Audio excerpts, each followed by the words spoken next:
সোনকালে আহিলে কিমান বছৰ হৈছে ল'ৰাজনৰ বয়স কিমান হৈছে 14 বছৰ হৈছে বছৰ হৈছে। তাই সৰু ল'ৰা বহুত মৰমো কৰিছিলে তাই এনেকুৱা কৰিব বুলি সপোনতো পাবা নাই মানে এতিয়ালৈকে ঘূৰি অহা নাই ফোন চোন লৈ যোৱা নাই ফোন লৈ যোৱা নাই মোবাইল নাই গাড়ী থৈ লৈ গৈছে মটৰচাইকেল লৈ গৈছে লগৰবোৰক খবৰ কৰিছিলে লগৰ চব খবৰ কৰিছোঁ কোনো নেজানে বুলি কৈছে নাই বুলি দেখা নাপাওঁ বুলি কৈছে এনেকৈ কৈ দিছে আৰু খালি ৰাতিপুৱা মোক মানে ডকুমেণ্টৰ কথা সুধিছিলে বাইদেৱে তাৰপিছত মোৰ কি ডকুমেণ্ট আছে সেইবোৰ সুধিছিলে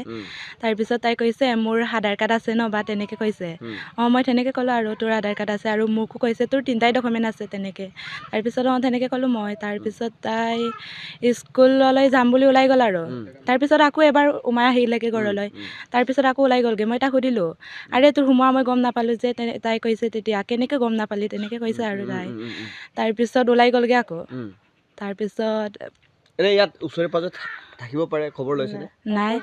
খবৰ লৈছোঁ কিন্তু পোৱা নাই মটৰচাইকেল লৈ গৈছে মটৰচাইকেল দোকানৰ পৰা লৈ গৈছে আৰু আৰচিবোৰ লৈ গৈছে নেকি মটৰচাইকেল নাই এইটো চেকিং কৰা নাই আৰু এতিয়া মানে লৈ গৈছে মটৰচাইকেল লৈ গৈছে ভাইটিক কি ক'ব বিচাৰিব ভাইটিক য'তে আছে সোনকালে আহিবলৈ অনুৰোধ কৰিছোঁ আৰু যদি আপোনালোকৰ ভাইটি কোনোবাই দেখে কোনটো নাম্বাৰত যোগাযোগ তোমালোকক 9954965339 এইটো নাম্বাৰত যোগাযোগ কৰিলে পাব আৰু কৈ দিছোঁ নাম্বাৰটো 9954986539 যিকোনো খবৰৰ বাবে যোগাযোগ কৰক 7099017330 লগতে 7099017110 নম্বৰত